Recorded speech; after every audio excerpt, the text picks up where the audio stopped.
Look at what we have here today, because it is the same old song and dance coming from the swamp dwellers who are terrified of a movement they cannot control. They want you to focus on the fire and the fury of a hearing room while the rest of the country is struggling to put gas in their cars and food on their tables. It is a classic case of political theater designed to distract, distort, and ultimately destroy a man who dared to put America first. When you hear Representative Jasmine Crockett stand up there with all that rehearsed outrage, you have to ask yourself who is actually pulling the strings and why they are so desperate to keep the status quo alive. This is not about oversight, and it is certainly not about the American taxpayer, because if these people cared about your money, they would stop printing it like it is monopoly paper. What we are witnessing is the weaponization of the federal government to settle a political score that the Democrats have been nursing since the Golden Escalator ride in 2015.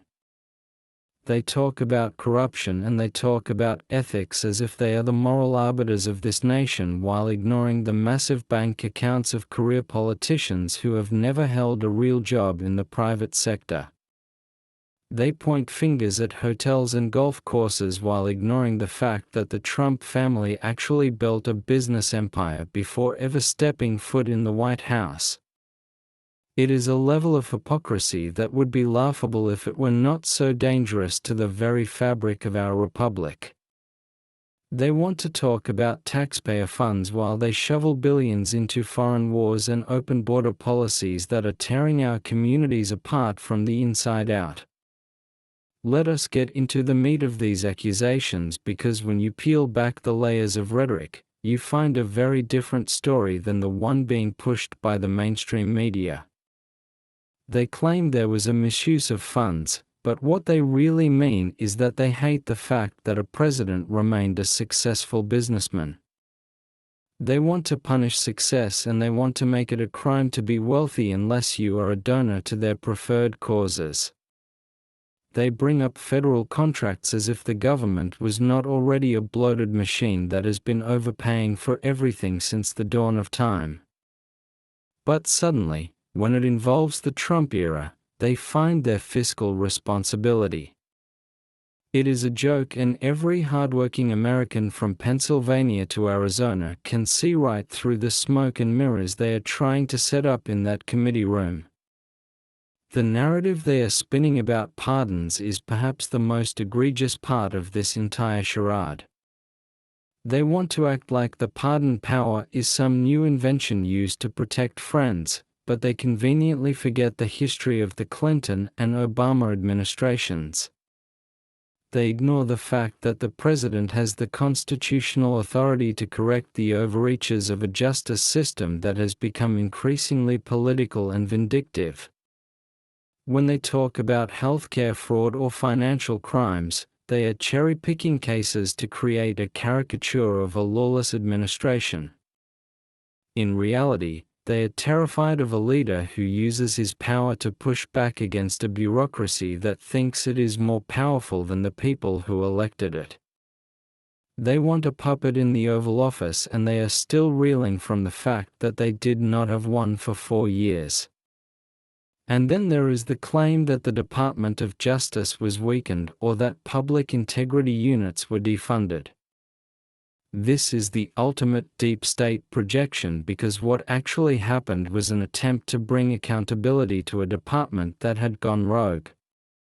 For years, these unelected bureaucrats operated with zero oversight, targeting political opponents and leaking to the press whenever it suited their agenda.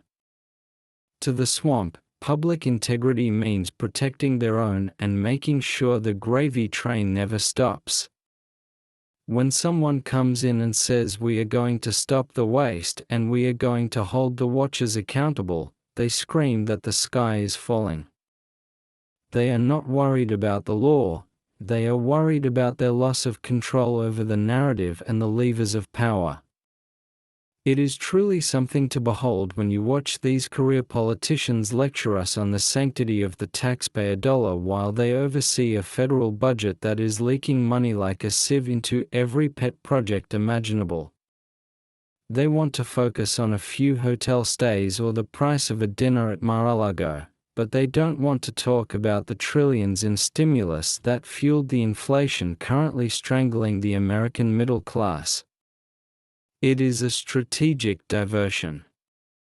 By hyper-focusing on the Trump properties, they are trying to create a culture of corruption narrative to mask their own incompetence and the sheer scale of the waste occurring under their own watch. They hate that the 45th president didn't sell out to the lobbyists, he didn't need their money, and that makes him the greatest threat to their business-as-usual model in Washington. Let's look at this double standard Representative Crockett loves to talk about. She claims that corporations are getting bailouts while the working class suffers. This is rich coming from a party that has overseen some of the largest transfers of wealth to the elite in human history through lockdowns and radical Green New Deal subsidies. When President Trump cut taxes, he did it to kickstart an economy that had been stagnant for a decade. He brought manufacturing back to places the Democrats had written off as flyover country. He created an environment where minority unemployment hit historic lows. But the left doesn't want to talk about results, and they want to talk about optics. They want to frame a pro-growth agenda as corporate welfare because they would rather have people dependent on a government check than empowered by a private sector paycheck. The attack on the Justice Department is particularly telling. They claim the Trump administration defunded public integrity units. Let's translate that from swamp speak to English. He tried to cut the budget of the people who spent 4 years trying to stage a bureaucratic coup.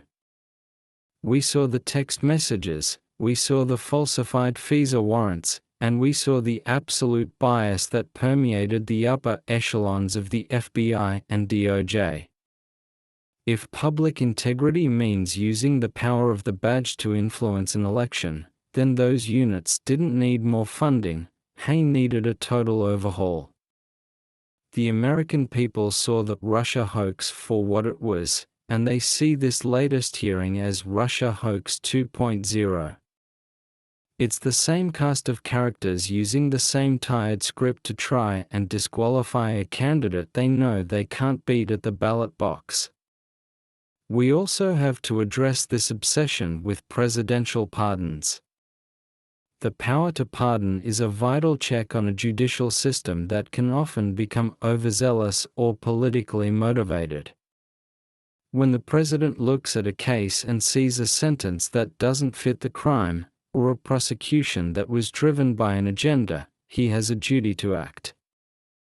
The Democrats act as if this is some sort of get-out-of-jail-free card for cronies, yet they stayed silent when previous administrations pardoned actual terrorists and political donors. The hypocrisy is so thick you could cut it with a knife. They aren't worried about the law, they are worried that the president is showing the world that the system isn't as infallible or as just as the elites want you to believe. What we are really seeing here is a clash of two entirely different visions for America.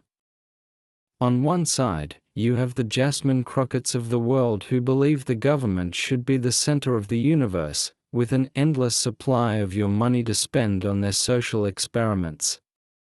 On the other side, you have a movement that says the government works for us, not the other way around. They are attacking the Trump administration's record because that record proved that a non-politician could actually get things done. They have to make him look like a villain because if the American people realize that a businessman can run the country better than a committee of lawyers, the whole game is over for the permanent political class. Think about the timing of these revelations. Every time there is a crisis at the border, every time the overseas situation gets more volatile, and every time the current administration's poll numbers hit a new low, they dig up some witness to testify about events from 5 or 6 years ago. It's a smokescreen. They want the headlines to be about Trump corruption, so you don't notice that your grocery bill has doubled and your neighborhood is less safe. They are banking on the idea that if they repeat a lie often enough, and loud enough, the people will eventually forget the prosperity they felt just a few short years ago. But the people haven't forgotten. They remember what it felt like to have a president who actually fought for them instead of fighting for the approval of the cocktail circuit in D.C. This entire hearing is a monument to the insecurity of the radical left. They are terrified of a second term because they know that Drain the Swamp mission wasn't just a slogan, it was a promise. And this time, the outsiders know exactly where the bodies are buried. They know which officers are redundant, which bureaucrats are partisan, and which systems are being used to subvert the will of the people. That is why they are throwing everything, including the kitchen sink, at the former president. They aren't trying to protect public integrity, they are trying to protect their own job security. They are fighting for their lives, and they don't care how much they degrade the institutions of this country in the process. The sheer audacity of these accusations regarding misuse of taxpayer funds is enough to make any rational person's head spin. They want to talk about government spending at Trump-owned properties as if it was some elaborate scheme to line the president's pockets. Let's be real for a second. And when the President of the United States travels, he requires a massive security detail, communication hubs, and logistical support. If he stays at his own property, the government pays for the rooms his staff and Secret Service occupy, often at a discounted rate compared to what a third-party luxury hotel would charge. The left tries to frame this as enrichment, but what it actually was a president who felt more secure and productive working from a home base he built himself. They would rather him spend your money at a foreign-owned hotel chain where they can't control the narrative. And let's address this high-priced federal contracts nonsense.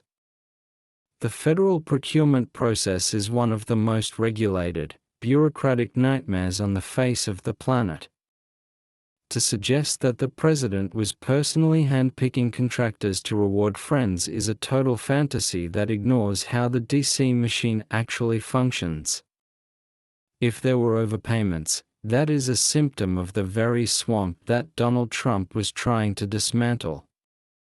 The irony is staggering. The Democrats complain about the cost of government contracts while simultaneously voting for massive spending bills that include billions in pork for their own districts and donors.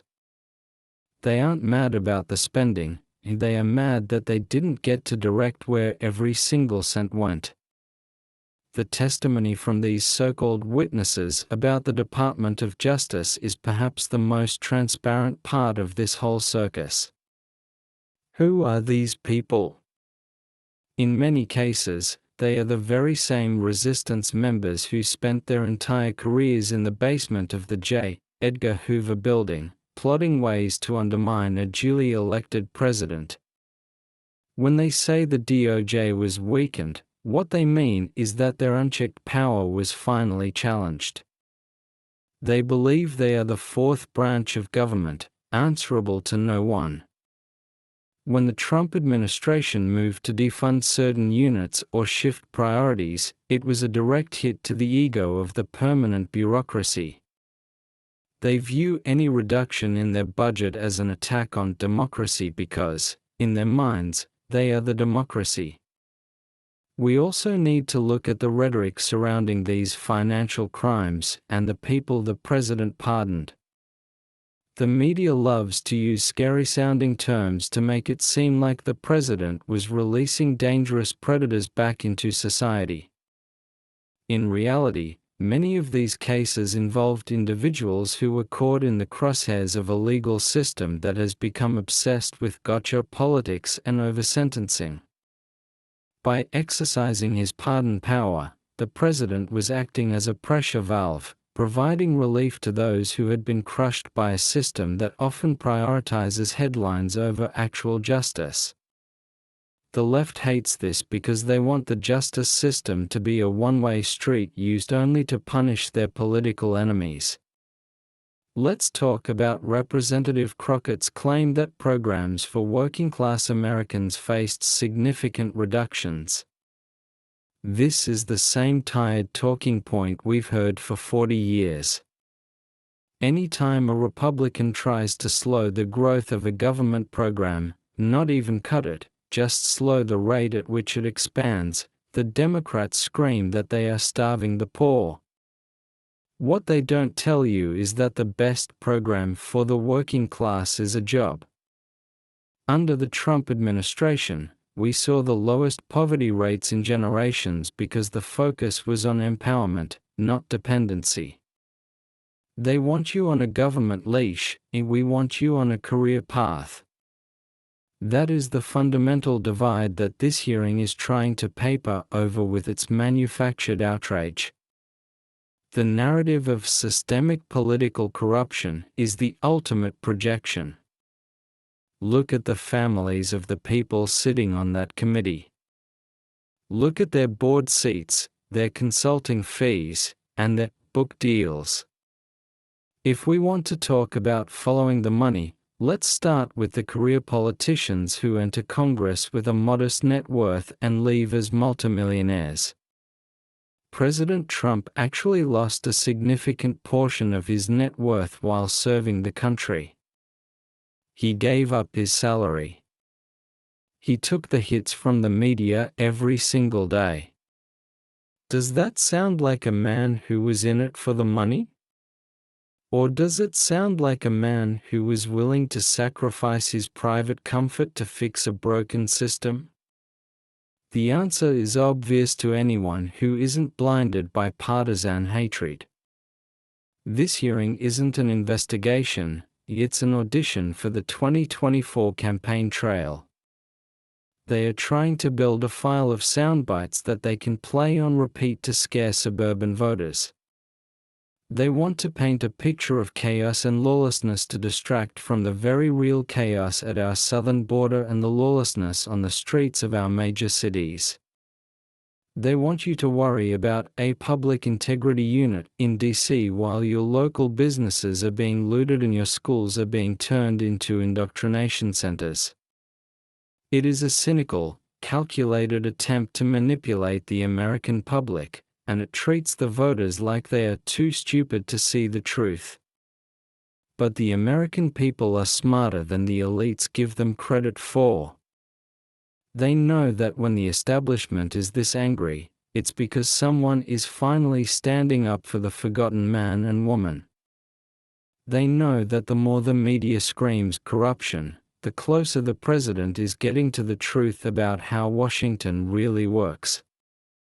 These hearings aren't a sign of Trump's weakness, and they are a sign of the swamp's desperation. They are terrified that the populist fire he lit is still burning, and no amount of committee hearings or leaked transcripts can put it out. As we dig deeper into this legislative theater, we have to talk about the witnesses they bring forward. Notice how they never bring in a blue-collar worker who saw their factory reopen in Ohio or a mother who felt safer because of bolstered border security. No, they bring in the experts and the career officials. These are the high priests of the administrative state, people who have spent 30 years in windowless offices in the District of Columbia, crafting the very regulations that strangle American innovation. To them, anyone who challenges their standard operating procedure is a threat to the republic. When they testify that public integrity was eroded, what they really mean is that their personal authority was challenged. They view themselves as the permanent rulers of America, and they view the president, and by extension, the voters, as temporary nuisances. Let's look at the claim about weakening the DOJ by defunding certain units.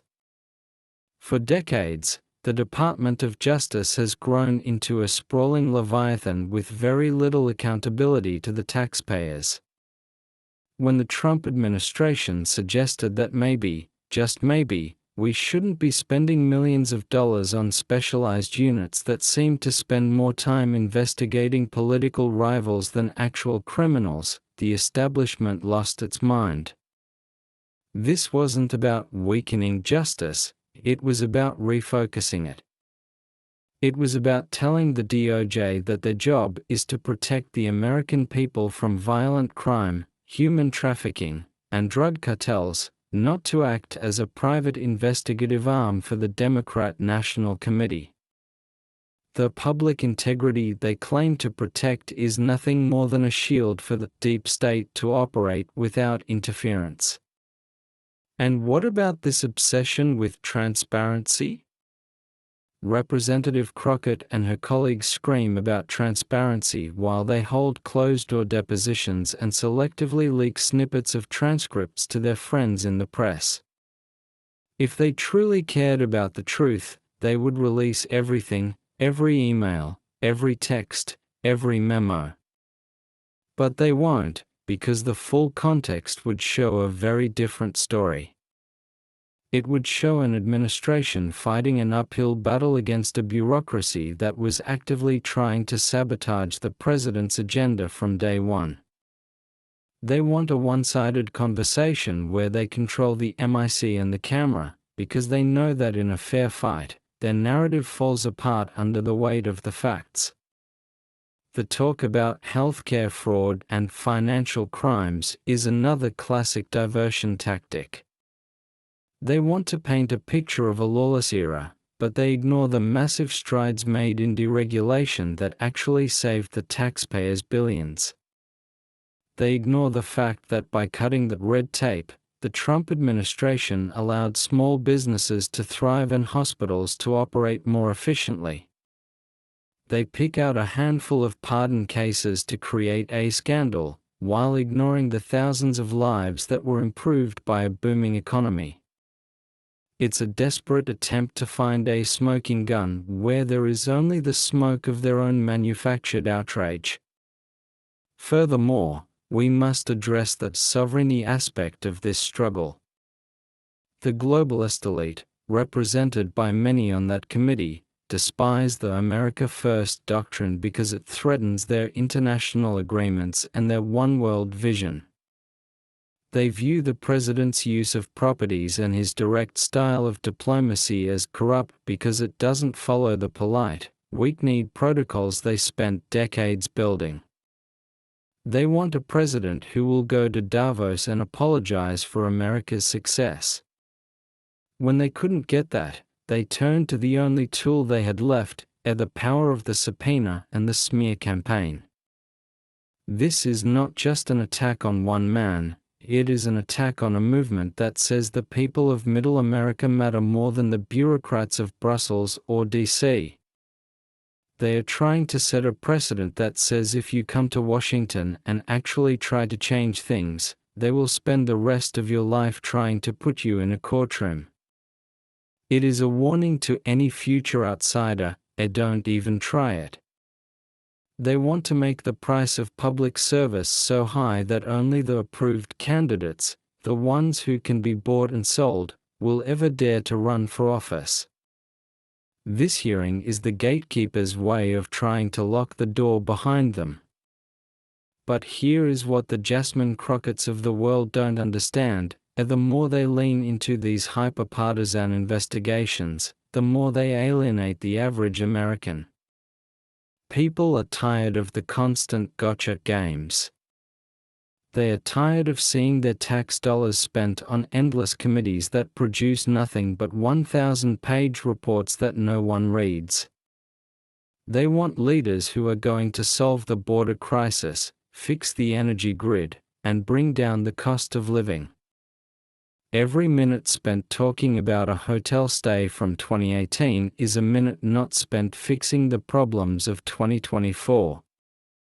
The Democrats think they are winning points, but in reality, they are showing the country just how out of touch they truly are. We are at a turning point in our history. Will we allow the administrative state to decide who is allowed to lead us? Or will we insist that the power remains with the people? This script they are writing in the committee room is a work of fiction, designed to protect a failing establishment. But the truth is much simpler. Donald Trump was a businessman who treated the government like a business, and that is the one thing that business-as-usual politicians can never forgive. They aren't investigating corruption, and they are investigating the man who dared to expose their corruption. You have to look at the symbiotic relationship between the people sitting on that dais and the reporters sitting in the press gallery. It is a closed loop of information designed to gaslight the American public. Representative Crockett makes a statement, the legacy media clips it, puts it on the nightly news without context, and suddenly it becomes fact in the minds of low-information voters. They don't report on the cross-examination. They don't report on the lack of hard evidence. They operate as the PR department for the Democrat Party. If you want to talk about a dishonest presidency, maybe we should start talking about a dishonest press corps that spent 4 years hyperventilating over scoops of ice cream while ignoring the dismantling of our energy independence. This hearing is the definition of lawfare. That is a term you are going to hear a lot more because it is the new strategy of the left. They know they have lost the battle of ideas. They can't win on the economy, they can't win on the border, and they certainly can't win on culture. So, they turn to the courts and the committee rooms to try and achieve what they cannot achieve at the ballot box. They are trying to bleed the former president dry with legal fees and bog him down in endless depositions so he can't be out there doing what he does best, connecting with the American people. It is election interference, plain and simple, dressed up in the robes of justice.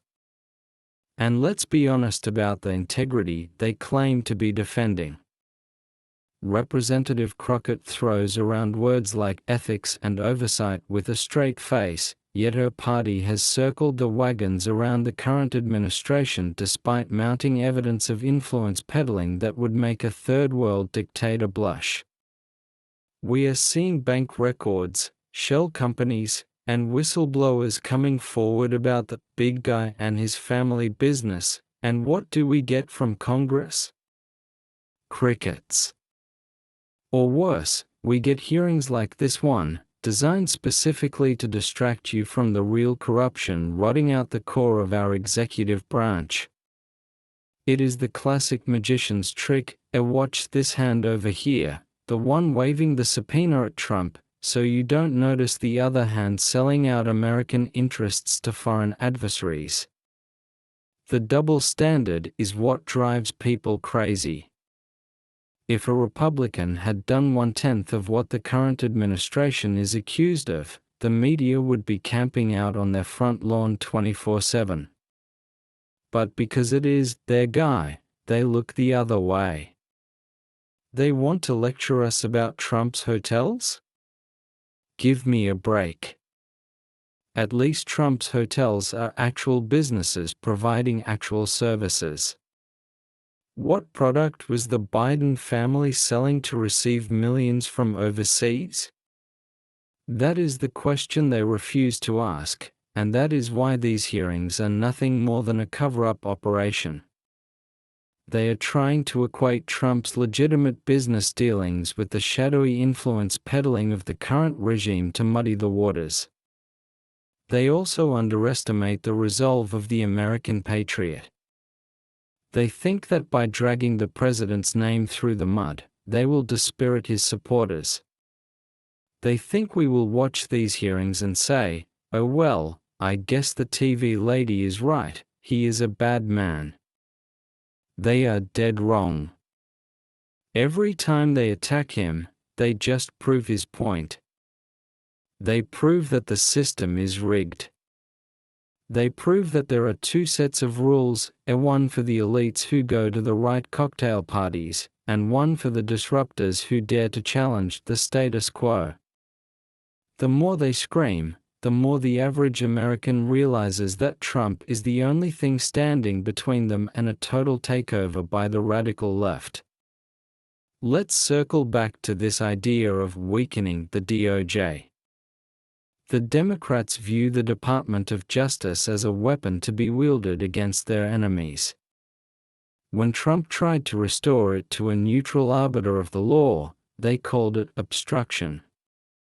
They have weaponized the FBI to target parents at school board meetings, to spy on Catholic churches, and to raid the home of a former president. That is the real threat to public integrity. That is the real danger to our democracy. But you won't hear Jasmine Crockett talk about that. She is too busy reading from a script written by the very people who are orchestrating this abuse of power. The claim that private interests were prioritized over the public good is perhaps the biggest projection of all. The Trump administration was the first in modern history to tell the pharmaceutical companies no. He told the military-industrial complex no to new wars. He told China no to unfair trade deals. That is prioritizing the public good. The people attacking him are the ones funded by Big Pharma, the defense contractors, and the multinational corporations that profit from American decline. They are the ones serving private interests. They are the ones selling out the American worker for a quick buck on Wall Street. Donald Trump was the wrench in their gears, and they are trying to make sure the machine never stops grinding us down again.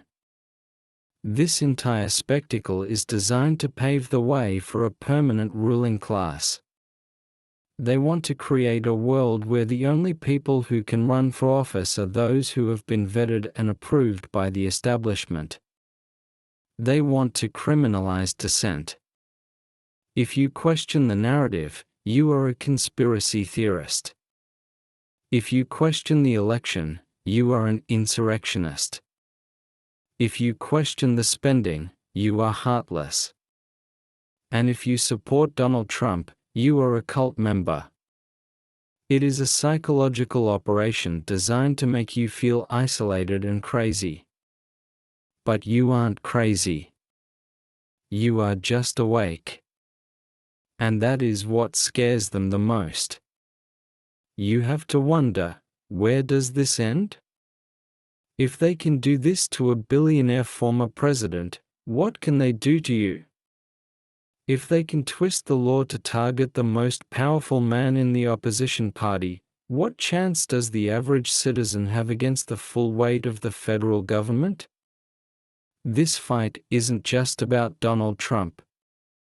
It is about the future of due process in America. It is about whether we are a nation of laws, or a nation of men who use the law as a bludgeon. Representative Crockett and her cohorts are setting a precedent that will haunt this country for generations. They are burning down the village to save it, and they are smiling for the cameras while they strike the match. The history books will not look kindly on this era of Democrat leadership. They will see it for what it was, a desperate, clawing attempt to hold onto power by a dying ideology. They will see the lies, the manipulation, and the sheer hatred that drove these proceedings. But more importantly, they will see the resistance. They will see that the American people did not go gently into that good night. They will see that we stood up, we spoke out, and we refused to let the truth be buried under a mountain of subpoenas and fake news. So when you watch these clips of Jasmine Crockett, don't get angry, get motivated. Understand that her anger is a sign of their failure. If they had truly gotten him, they wouldn't need to keep holding these hearings. If the evidence was so damning, he wouldn't be leading in the polls. They are loud because they are losing. They are aggressive because they are afraid. And they are attacking because they have nothing left to offer the American people but fear and division. They call it a dishonest presidency, but let's look at the scoreboard of promises made versus promises kept. That is the one metric the swamp creatures absolutely hate because it relies on facts, not feelings. Donald Trump stood on a stage and promised to move the American embassy to Jerusalem, something politicians from both parties had promised for decades and never delivered. He did it. He promised to appoint conservative judges to interpret the Constitution as written, not as they wished it to be. He did it 3 times over in the Supreme Court. He promised to rip up the disastrous trade deals that had gutted our manufacturing base. He replaced NAFTA with the USMCA. If that is dishonesty, then we need a whole lot more of it in Washington. The truth is, he was the most honest politician in our lifetime because he actually did exactly what he told us he was going to do. But you see, in the warped reality of the Beltway, honesty means sticking to the script provided by the lobbyists. Integrity means playing the game and waiting your turn. When they accuse him of being dishonest, what they are really saying is that he didn't follow their unspoken rules of engagement. He tweeted directly to the people, bypassing the media filter. He called out the failures of his own party leadership. He exposed the incompetence of the generals who wanted endless wars. That isn't dishonesty, that is radical transparency, and it terrified them. They had to invent a narrative of corruption because they couldn't attack his results. You can't argue with a booming economy and a secure border, so you have to argue about tax returns and hotel receipts. Let's dig deeper into this idea of prioritizing private interests. Representative Crockett wants you to believe that Trump was in it for himself. This is a man who had everything: wealth, fame, a golden lifestyle. He gave it all up to get shot at by the media every single day. Now, let's look at the people accusing him. Who are their donors? The green energy lobby, which relies entirely on government subsidies to survive. The teachers' unions, which kept your kids locked out of classrooms while they vacationed in the Caribbean. The big tech giants, who censor your speech while raking in billions. Those are the private interests being prioritized right now. The entire Democrat platform is a wish list for the most radical, anti-American special interest groups in the country. They aren't serving the public good, they are serving the coalition of the woke. And speaking of woke, notice how this hearing conveniently distracts from the absolute rot taking place in our cultural institutions. While they have you focused on Trump's finances, the military is struggling to meet recruitment goals because they are more focused on pronouns than lethality. Our schools are teaching children to hate their own country and judge each other by the color of their skin.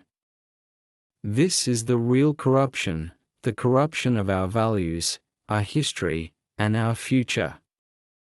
But Jasmine Crockett doesn't want to talk about that. She wants to keep the spotlight on the bad orange man because if the cameras turn around and face the reality of what her party has unleashed, they would lose every state in the union. The mention of wealthy corporations receiving bailouts is another sleight of hand. The biggest transfer of wealth in recent history happened under the guise of COVID relief, passed by a Democrat-controlled Congress. They shut down the mom-and-pop shops on Main Street, the barber, the diner, the local gym, and declared them non-essential. Meanwhile, Amazon, Walmart, and the big box stores were allowed to stay open and make money hand over fist. They crushed the small business owner, the backbone of the Republican base, and handed market share to the corporate donors of the Democrat Party. And now they have the gall to lecture us about working-class Americans? It is insulting. They created the inflation that is acting as a hidden tax on every working family, and then they hold a hearing to pretend they are the saviors. We also need to address the silence of the so-called establishment Republicans during these attacks. There is a wing of the party that is just as complicit in this charade as the Democrats. They sit there and offer tepid defenses, or worse, they stay silent, hoping that if Trump goes away, the party will go back to the days of Mitt Romney and the Bushes, days of polite losing and managed decline. They don't understand that the base has moved on. We don't want polite. We want a fighter. The reason the MAGA movement is so loyal is not because of a cult of personality, it is because we finally found someone who brings a gun to a knife fight. The silence of the rhinos is deafening, and it is duly noted by the voters who are watching to see who actually has the spine to stand up against this witch hunt. Let's talk about the Department of Justice again, because this is the crux of the issue. The left wants you to believe that the DOJ is a sacred, nonpartisan institution. History tells us otherwise. From the days of RFK wiretapping MLK, to the weaponization of the IRS against Tea Party groups under Obama, the federal apparatus has always had a political bend. But under the current regime, it has gone nuclear. They are prosecuting pro-life activists while letting violent rioters walk free. They are labeling concerned parents as domestic terrorists. This isn't maintaining public integrity, this is establishing a police state for the opposition. Trump's efforts to clean house weren't an attack on justice, they were a desperate attempt to save it. Think about the sheer manpower and resources being poured into this investigation. We have thousands of unsolved murders in this country. We have a fentanyl crisis killing 100,000 Americans a year, mostly young people. We have human trafficking networks operating openly at the border. And yet, the FBI and the DOJ have unlimited resources to hunt down a former president over paperwork disputes? It shows you where their priorities lie. They don't care about your safety. They don't care about your kids. They only care about their power. They are willing to let the country burn as long as they can rule over the ashes. This script they are reading from, this most dishonest presidency line, is classic projection. It is a psychological tactic. Accuse your enemy of exactly what you are doing. They are the ones who lied about the laptop. They are the ones who lied about the origin of the virus. They are the ones who lied about transitory inflation. They lie as easily as they breathe. By calling Trump dishonest, they are trying to neutralize his greatest weapon, the truth. They know that if he gets back on that debate stage and starts listing the facts, their house of cards collapses. So they have to destroy his credibility before he even picks up the microphone. But here is the thing about the truth, it has a way of coming out. You can suppress it, you can censor it, you can hold committee hearings to denounce it, but eventually, reality sets in. The reality is that under Trump, gas was $2 a gallon. The reality is that there was peace in the Middle East. The reality is that we were respected on the world stage. No amount of emotional testifying by Representative Crockett can change those facts. The American people are feeling the difference in their wallets and seeing the difference in the world. They know that mean tweets and $1.87 gas is a heck of a lot better than polite presidential behavior and World War III. This hearing is effectively an in-kind contribution to the Trump 2024 campaign. Every time they attack him, his poll numbers go up. Why? Because the American people love an underdog, and they hate a bully. And right now, the entire federal government is bullying one man. They look at this and say, if he can take all this heat and still stand tall, imagine what he can do for me. They see his resilience as a proxy for the resilience of the American spirit. The Democrats are overplaying their hand. They have turned a political opponent into a legend. They have turned a candidate into a cause. We are witnessing the death throes of the old order. The panic in their voices, the hysteria in their accusations, it all reeks of fear. They know the clock is ticking. They know that the Great Awakening is real and that people are unplugging from the matrix of mainstream media lies. They can't control the narrative anymore because we are the media now. We are the ones sharing the clips, dissecting the lies, and spreading the truth. This chatbot script, this video, your comments, this is the new battlefield.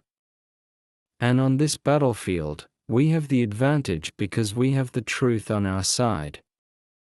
So let them have their hearing. Let them parade their witnesses. Let them gnash their teeth and rend their garments. It is all sound and fury, signifying nothing but their own impending obsolescence.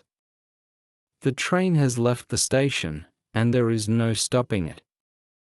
The movement to take back this country is bigger than one man, bigger than one election, and certainly bigger than Representative Jasmine Crockett's committee assignment. It is a movement for the soul of America, and we are just getting started. Let's take a hard look at the word dishonesty again, because if we are going to throw that word around, we need to apply it evenly. Representative Crockett calls the Trump administration the most dishonest in history. Really? More dishonest than the administration that told you if you liked your doctor, you could keep your doctor? More dishonest than the administration that said the withdrawal from Afghanistan was a success while Americans were falling from airplanes? The projection is so blinding it's a wonder they don't need sunglasses in that committee room. They are projecting their own track record onto the only man who has ever been transparent about his disdain for their rigged system. Trump's dishonesty was often just him saying the quiet part out loud, exposing the deals, the incompetence, and the stupidity of our leadership class. That isn't lying, that is disruptive truth-telling. Consider the accusation regarding the defunding of units responsible for maintaining public integrity. This is a classic case of bureaucratic framing. To a Democrat, public integrity means a fully funded, weaponized division of lawyers whose sole job is to hunt down Republicans. When you cut their budget, you aren't hurting integrity, you are saving the taxpayers from funding their own persecution. It is like the Department of Education, and they scream that if you cut funding, you hate children. No. We hate a bloated administrative blob that produces lower test scores every year while pushing radical gender theory. The same logic applies to the DOJ.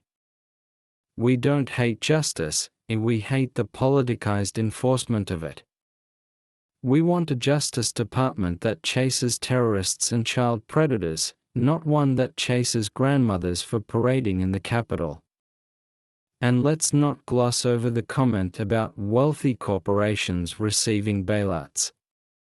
This is rich coming from the party of the Green New Deal.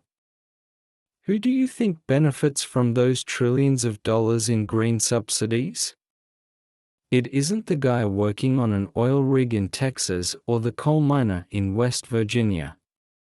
It is the massive, multinational green energy conglomerates, many of which are owned by foreign interests or heavy Democrat donors.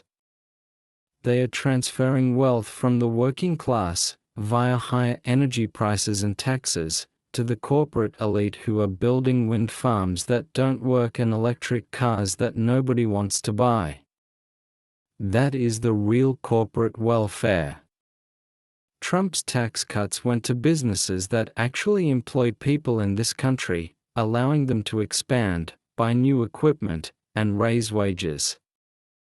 There is a fundamental difference between unleashing the free market and subsidizing a government-mandated fantasy. We have to talk about the healthcare fraud pardons Representative Crockett is so fixated on. The federal government has created a regulatory environment so complex that almost any doctor or hospital administrator can be found guilty of fraud if a bureaucrat looks hard enough. We are talking about billing disputes turned into felonies. The Democrats love this because it gives them power over the healthcare industry. When Trump pardoned some of these individuals, he was recognizing that the punishment didn't fit the crime. He was recognizing that the Department of Justice uses the threat of decades in prison to force plea deals in cases where there was no intent to harm anyone. But to the left, mercy is only reserved for their preferred victim groups. If you are a businessman caught in the regulatory web, you deserve to rot. If you are a rioter burning down a precinct, you deserve a community service award.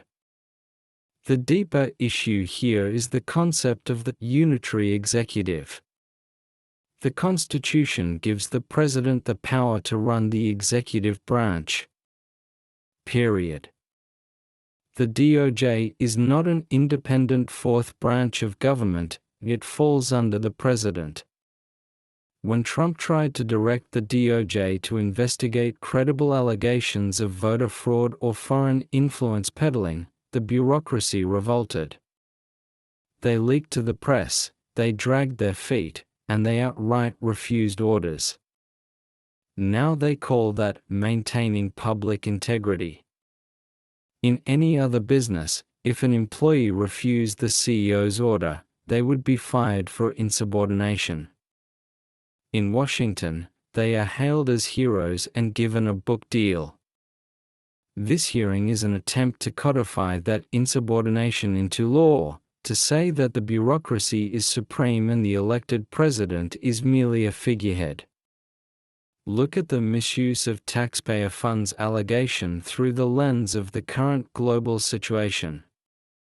We are sending hundreds of billions of dollars to Ukraine, paying for their pensions, their small businesses, and their government salaries, while our own veterans are sleeping under bridges.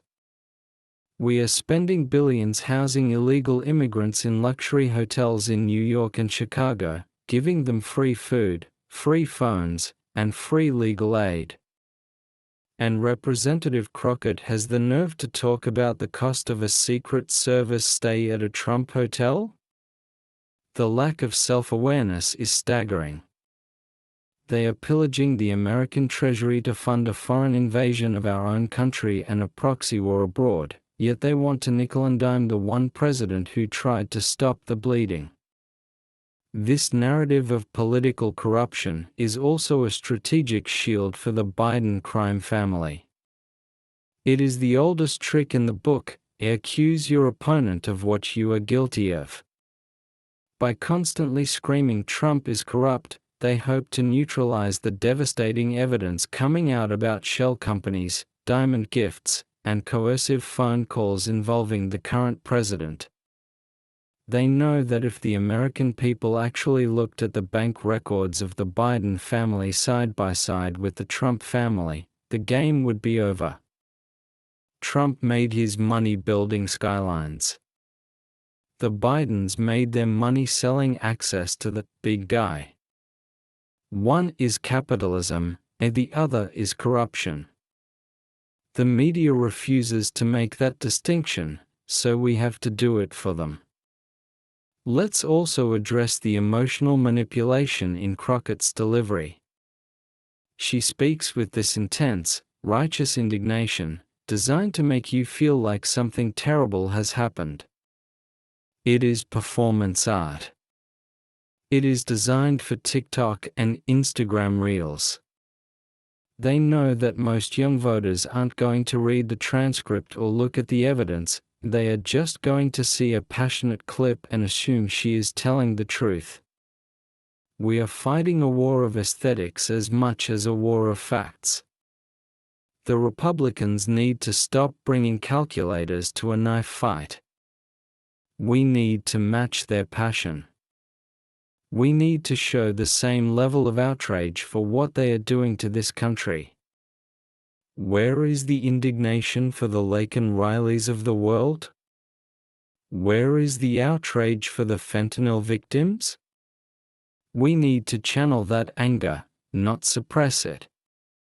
The prioritization of private interests claim is laughable when you look at the pharmaceutical industry. The Trump administration pushed for price transparency and favored nation status to lower drug costs. Big Pharma hated him for it. They delayed the vaccine announcement until after the election to hurt him. Who are they donating to now? The Democrats. The Democrats are the party of Pfizer, the party of BlackRock, and the party of Disney. They are the corporatist party. The Republican base has become the party of the plumber, the waitress, and the factory worker. The realignment is real, and the elites are terrified because they know they can't control a populist movement that is funded by small-dollar donations from regular people. This hearing is also a signal to the donor class. It is the Democrats saying, "Keep the checks coming, and we will keep the heat on him." It is a fundraising mechanism. They need the specter of Trump to keep their coalition together because they have nothing else in common. What does a pro-hummus college student have in common with a suburban wine mom? Nothing, except a programmed hatred of Donald Trump. If you take Trump out of the equation, the Democrat coalition fractures instantly. They need this conflict. They need this drama. They are addicted to the chaos they claim to despise because it is the only thing that gives their political existence any meaning. We must also question the timing of these transcripts being released and emphasized. We are heading into an election year where the incumbent is historically unpopular. The economy is teetering on recession. World War III is knocking at the door. The Democrats have no record to run on. So, they run on Orange Man bad. It is a strategy of desperation. They are trying to relitigate 2016 and 2020 because they cannot win 2024 on the merits. They want the election to be a referendum on Trump's personality, not a referendum on Biden's performance. Our job is to not take the bait. Our job is to say, "Yeah, we heard all that before." Now, why is milk $5 a gallon? The ethical oversight they clamor for is a one-way street. Where was the ethical oversight when the intelligence community signed a letter lying about the Hunter Biden laptop to influence an election? That was the greatest in-kind contribution to a political campaign in history, orchestrated by the very integrity units Crockett defends. They interfered in the election to install their candidate, and now they use the power of the state to protect him. That is not oversight, that is a cover-up. The American people are waking up to the fact that the conspiracy theorists were right all along. The difference between a conspiracy theory and the truth is about 6 months. Furthermore, think about the precedent this sets for future presidents. If every executive decision, every pardon, and every travel log is going to be criminalized by the opposing party, the presidency becomes paralyzed. No one will be able to govern. They are turning the American political system into a parliamentary mess like you see in Europe, where governments fall every few months and nothing gets done. The founders designed the presidency to be energetic and independent.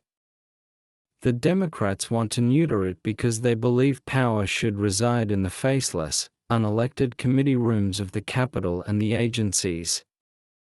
They want a prime minister, not a president. Representative Crockett talks about the public good. Let's define that. The public good is safe streets.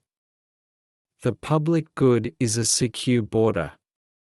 The public good is $1 that buys the same amount of groceries today as it did yesterday.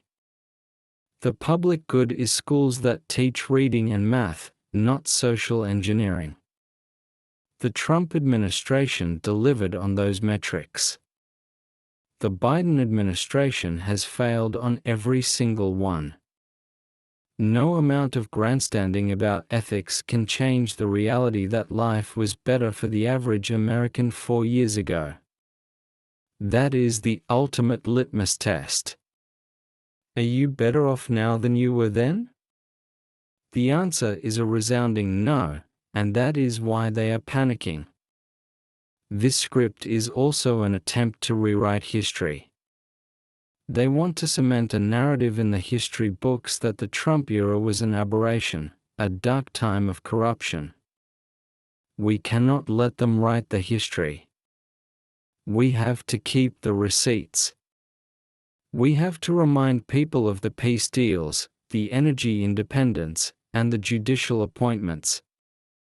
We have to be the memory of the nation. If we let them control the past, they will control the future. This is why we dissect these videos. This is why we don't just scroll past. We have to engage, debunk, and counterattack. Finally, look at the sheer pettiness of it all. They are obsessing over the minutiae of hotel bills while the world burns. It shows a lack of seriousness that is dangerous. Our enemies are watching. China is watching. Russia is watching. Iran is watching. They see a superpower distracted by internal squabbles, a political class obsessed with destroying a former leader rather than strengthening the nation. This weakness invites aggression. The incompetence of this administration and the pettiness of this Congress are directly responsible for the chaos we see around the globe. Strength deters war. Weakness invites it. And right now, the Democrats are projecting weakness on a global scale. So, when you hear Jasmine Crockett listing these charges, understand what she is really doing. She is trying to criminalize the America First movement. She is saying that if you believe in borders, if you believe in fair trade, if you believe in draining the swamp, you are corrupt. She is attacking you. Trump is just the guy standing in the way. They want to break him so they can break us. But they have miscalculated. Every arrow they fire just makes the movement stronger. We aren't going anywhere. And come November, we are going to take our country back, not with subpoenas and show trials, but with the most powerful weapon of all, the ballot. You have to ask yourself, why is Representative Crockett so focused on the past? Why is the entire Democrat apparatus looking in the review mirror? It's because they are terrified of what's coming down the road. They know that the policies they have implemented over the last few years are a disaster. They can't run on the present, so they have to demonize the past. They have to make the Trump years look like a nightmare so you forget that you could actually afford to buy a house back then. They are trying to induce a collective amnesia in the American electorate. But the wallet doesn't lie. When you go to the grocery store and spend $100 for 2 bags of food, that pain is real.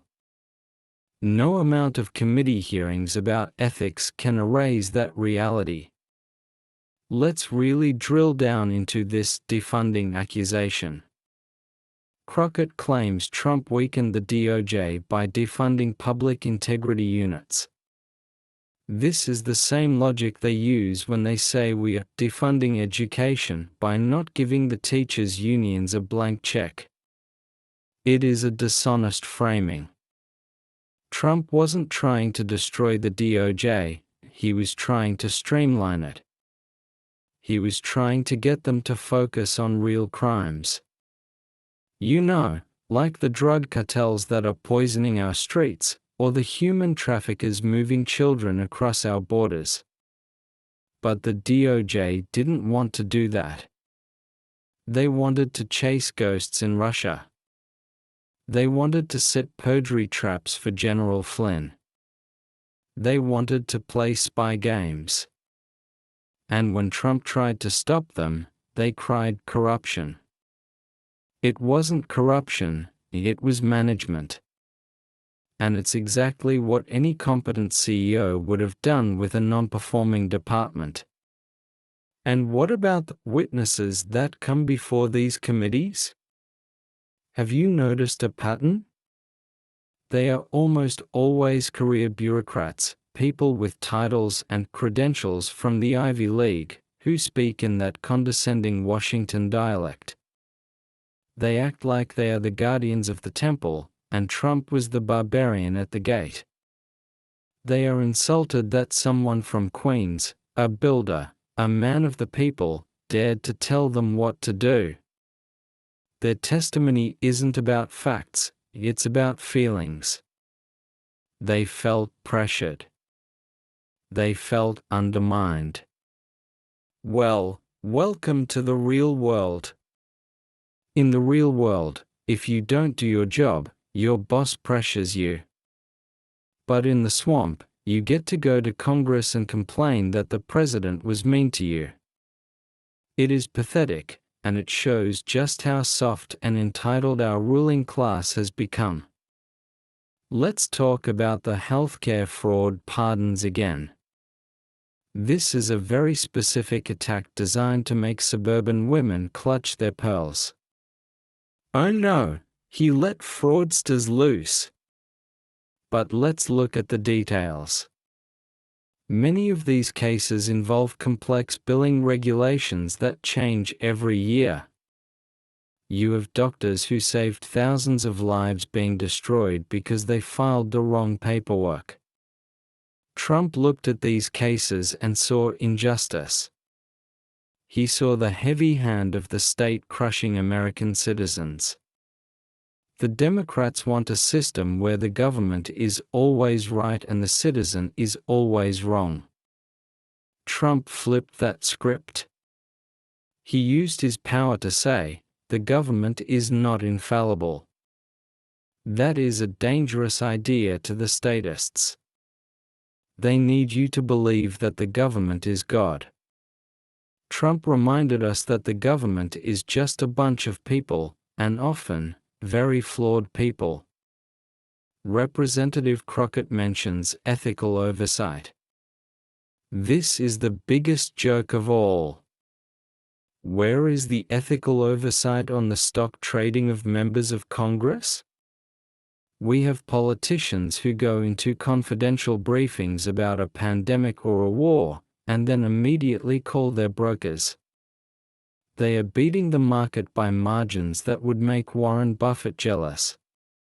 And yet, we are supposed to be outraged that Trump's Secret Service detail paid for a hotel room? The double standard is nauseating. The entire system is designed to enrich the insiders and punish the outsiders. Trump was the ultimate outsider, and that is why they are trying to bankrupt him. They want to send a message: if you aren't part of the club, you don't get to play. And don't forget the systemic political corruption line. That is a very deliberate choice of words.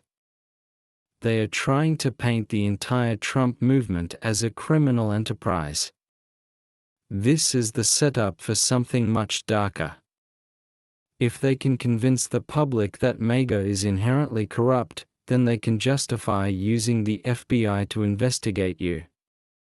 They can justify putting you on a watch list because you bought a MAGA hat or attended a rally. We are already seeing the early stages of this. They are labeling radical traditional Catholics as threats. They are calling parents domestic terrorists.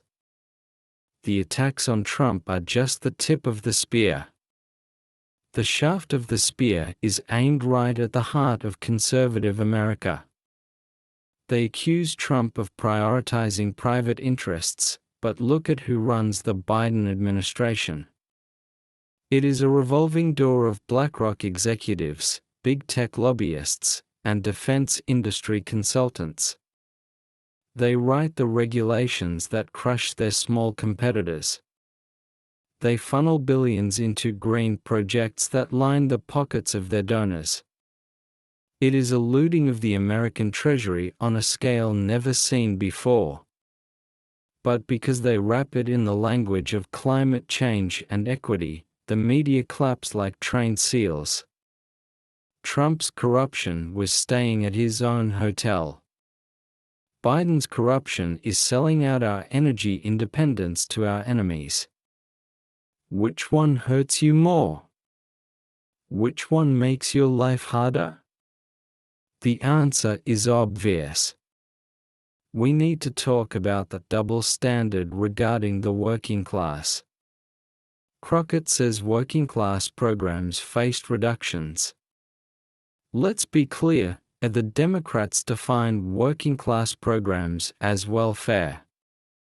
They want to expand the welfare state. Republicans believe the best program for the working class is a booming economy. When Trump cut regulations, wages for the lowest income earners rose faster than wages for the rich. That is a fact. Inequality actually shrank under Trump because people were getting jobs, getting raises, and getting ahead. The Democrats hated that. They need a permanent underclass that is dependent on them for survival. They need you to need them. Trump told you that you didn't need them, that you could do it yourself if the government just got out of the way. That is the unforgivable sin. This hearing is also about distraction. What are they distracting you from right now? Maybe it's the fact that our cities are turning into war zones. Maybe it's the fact that we have a fentanyl epidemic that is killing a generation. Maybe it's the fact that the world is on the brink of nuclear war. They don't want you thinking about those things. They want you angry about a hotel receipt from 2017.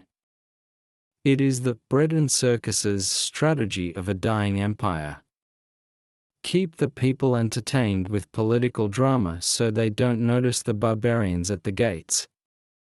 But we notice. We see the decline every day. And we know that Jasmine Crockett's speeches aren't going to fix the potholes or stop the crime. Furthermore, look at the financial crimes rhetoric. They love to criminalize business disputes. In the world of high-end real estate, valuations are subjective. Banks do their own due diligence. Loans are paid back. Everyone makes money. But the New York Attorney General and the Democrats decided that standard business practices are now fraud if your last name is Trump. It is a terrifying precedent. If they can do that to a billionaire, what happens when they decide your small business is overvaluing its assets? What happens when they decide your tax deduction was fraudulent because of a political disagreement? They are weaponizing the civil code to destroy their enemies. It is Soviet-style justice, show me the man and I'll show you the crime. The media plays a crucial role here. They take these clips of Crockett and treat them like gospel. They don't fact-check her. They don't offer the counterpoint. They just amplify the signal. Trump corrupt. Trump bad. It is a brainwashing operation. They rely on the fact that most people are too busy working to dig into the details. But that is changing. Independent media, podcasts, X, formerly Twitter, these platforms are breaking the stranglehold. People are hearing the other side of the story. They are seeing the full context. And they are realizing that they have been lied to for a very long time. Let's step back and look at the dishonest presidency claim again. Who lied about the Russian bounties? The Democrats. Who lied about the very fine people hoax? The Democrats. Who lied about the efficacy of the masks and the lockdowns? The Democrats. They have a track record of deception that is miles long. Trump's lies were usually harmless exaggerations or optimistic predictions. The Democrats' lies destroyed lives, businesses, and faith in our institutions. There is no comparison. One is a salesman's pitch, and the other is systemic fraud perpetrated on the American people. We also have to consider the psychological toll this takes on the country. A nation that is constantly told its leader was a criminal, that its history is evil, and that its system is broken, will eventually collapse. The Democrats are demoralizing the country. They are teaching young people to be cynical and hateful. They are tearing down the statues and rewriting the books. Trump tried to restore patriotism. He tried to make it okay to love America again. He tried to bring back the 1776 Commission to teach our true history. And for that, they called him a fascist. It is upside-down world. Loving your country is hate, hating your country is virtue. This hearing is just another sermon in the church of woke self-loathing. But here is the silver lining. The more they push, the more they expose themselves. They are showing their hand. They are showing that they have no solutions, only attacks. They are showing that they are the party of the past, clinging to power by any means necessary. The American people are looking for a vision of the future. They are looking for strength. They are looking for hope. And they aren't finding it in the angry rants of Jasmine Crockett. They are finding it in the rallies, in the movement, and in the promise of a return to common sense. You have to wonder, if Trump was truly as corrupt as they say, why did he leave office poorer than when he entered? Why didn't he take the speaking fees? Why didn't he set up a foundation to launder foreign money like the Clintons? The math doesn't add up. A corrupt man uses the presidency to get rich. Trump used his riches to seek the presidency. That fundamental fact destroys their entire narrative. He didn't need the job. He took the job because he saw the country he loved slipping away. And that is why they hate him. He is a traitor to his class. He sided with the workers against the elites. And the elites will never forgive him for it. So, as we watch this spectacle unfold, remember this: the anger you see on the face of Jasmine Crockett is not righteous indignation, it is fear. It is the fear of a ruling class that knows its days are numbered. It is the fear of a system that is losing its grip on the people. They can hold 1,000 hearings, they can issue 1,000,000 subpoenas, but they cannot stop an idea whose time has come. The idea that America belongs to the people, not the politicians. The idea that we are a free nation, not a vassal state of the globalist order. This is the final battle. It is not Republican versus Democrat anymore. It is the establishment versus the people. It is the deep state versus the citizens. And in this battle, the truth is our sword and the vote is our shield. Do not be discouraged by their lies. Be emboldened by their desperation. They are throwing rocks at a tank. The movement is rolling forward, and nothing Jasmine Crockett says can stop it. The storm is here, and we are the storm. We are watching a desperate attempt to frame the narrative before the next election cycle fully kicks into gear. They want the headline to be Trump corruption, so they don't have to talk about Biden inflation. It is a simple, cynical political calculation. But it assumes that you are stupid. It assumes that you can't walk and chew gum at the same time. It assumes that you will believe the lady on the TV over the evidence of your own eyes. Do not give them that satisfaction. Look at the facts. Look at the record. And then ask yourself, who is really fighting for you? The woman reading a prepared statement in a sterile committee room, or the man who is out there every day, taking the arrows, facing the indictments, and still standing tall for America? The choice is clear. The lines are drawn. And the time for choosing is now. Don't let them gaslight you. Don't let them rewrite history. Stand firm. Stand tall. And never, ever apologize for wanting to make America great again. Ladies and gentlemen, as we bring this deep dive to a close, let's take a step back and look at the grand chessboard. What Representative Jasmine Crockett and her handlers don't realize is that they are inadvertently writing the greatest comeback story in American political history.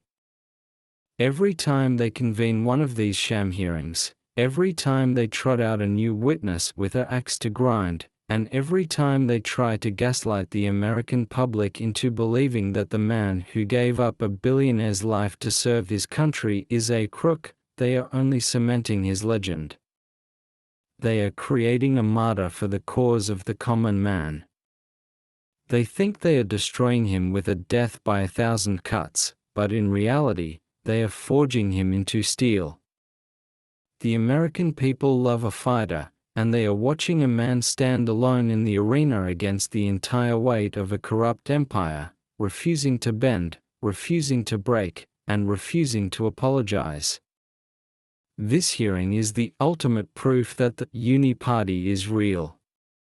Notice how the attacks are always coordinated? The media, the Democrats, the bureaucratic state, and even some weak-kneed Republicans all sing from the same hymnal. They are terrified of the disruption that Trump represents. They are terrified because he proved that you don't need them. You don't need their permission to succeed. You don't need their regulations to prosper. And you certainly don't need their moral guidance to know what is right and wrong. They are the gatekeepers of a crumbling citadel, and they are pouring boiling oil over the walls in a desperate attempt to keep the people out. But the gates are buckling. The walls are cracking. And the people are coming to take their country back. We have to understand that this is not just about Donald Trump. If he were to retire tomorrow and go play golf for the rest of his life, do you think they would stop? No.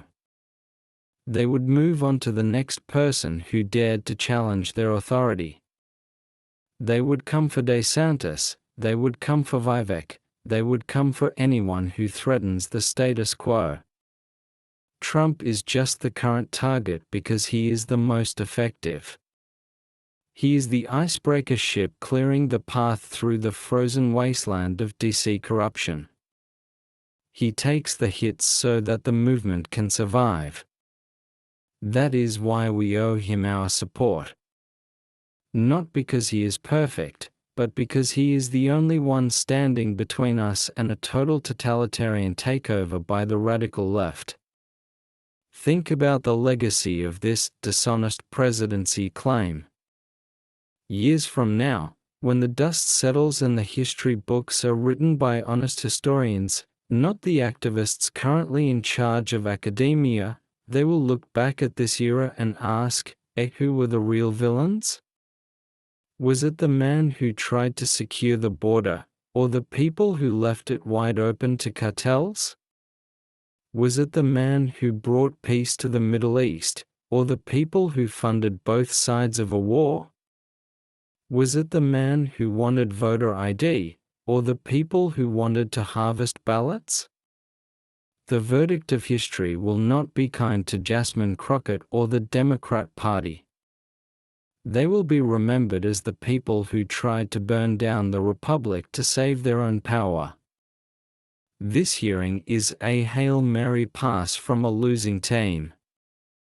They know they are down in the fourth quarter. They know the fans are leaving the stadium. They know the referees, the media, can't save them anymore because nobody is watching the game on their networks. So, they throw this desperate pass into the end zone, hoping for a miracle. They hope that if they scream corruption loud enough, you will forget the pain at the gas pump. They hope that if they wave a transcript in your face, you will forget the crime in your neighborhood. But it's not going to work. The American people are not spectators anymore, we are in the game. We are the defensive line, and we are going to sack the quarterback. We must also recognize the spiritual dimension of this battle. It feels heavy because it is heavy.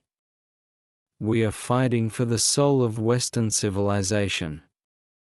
We are fighting against an ideology that hates the nuclear family, hates faith, and hates objective truth. They want to deconstruct everything that makes us who we are and replace it with a gray, soulless dependence on the state. Trump represents a return to tradition, to strength, to national pride. That is why the visceral reaction from the left is so intense.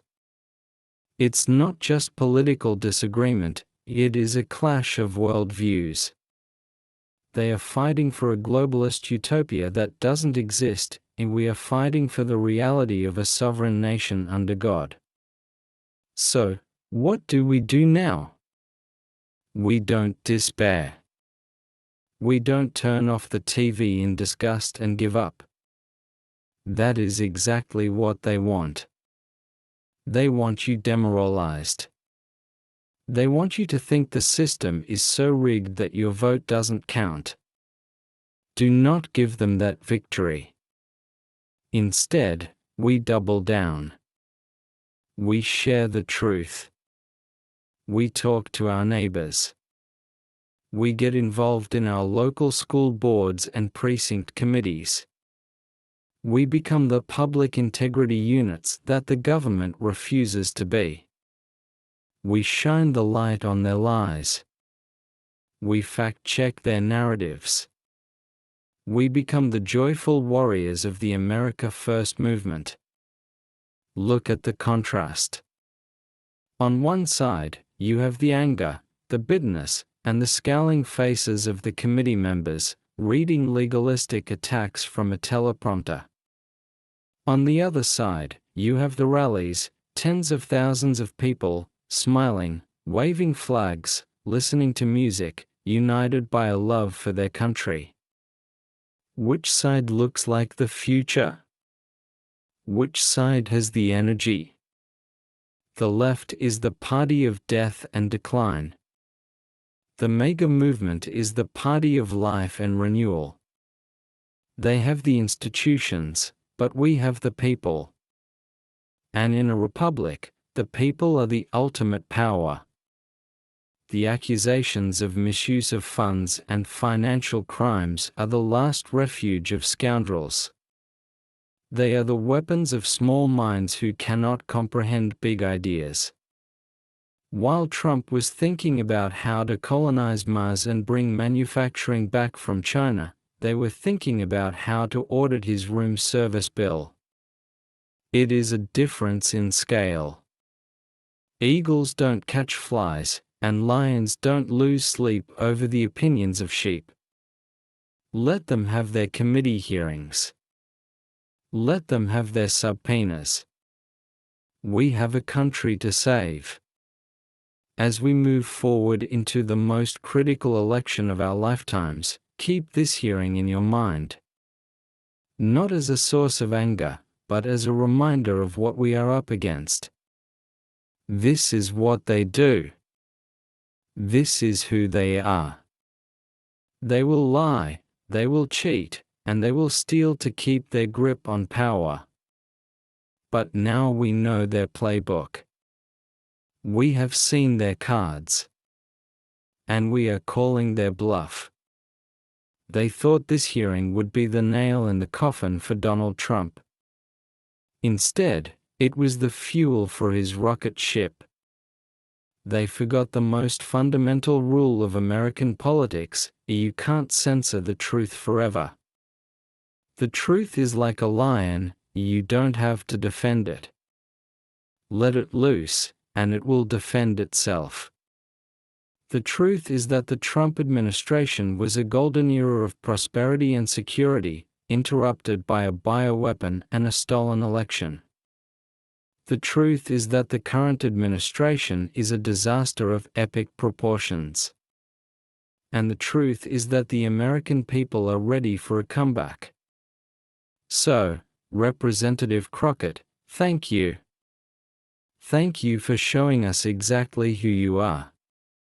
Thank you for reminding us why we fight. Thank you for proving, once and for all, that the swamp is deep, the creatures within it are desperate, and the only way to fix it is to send the original disruptor back to the White House to finish the job. You wanted a viral moment? You got one. But it's not the one you expected. You just created a viral commercial for the Trump 2024 campaign. My friends, the storm is not coming, the storm is here. But we are the captains of our own ship. We are not drifting, we are navigating toward the dawn. The night is darkest just before the sunrise, and believe me, the sun is rising on America again. Stay strong. Stay united. And never forget that the power belongs to you. God bless you, and God bless the United States of America.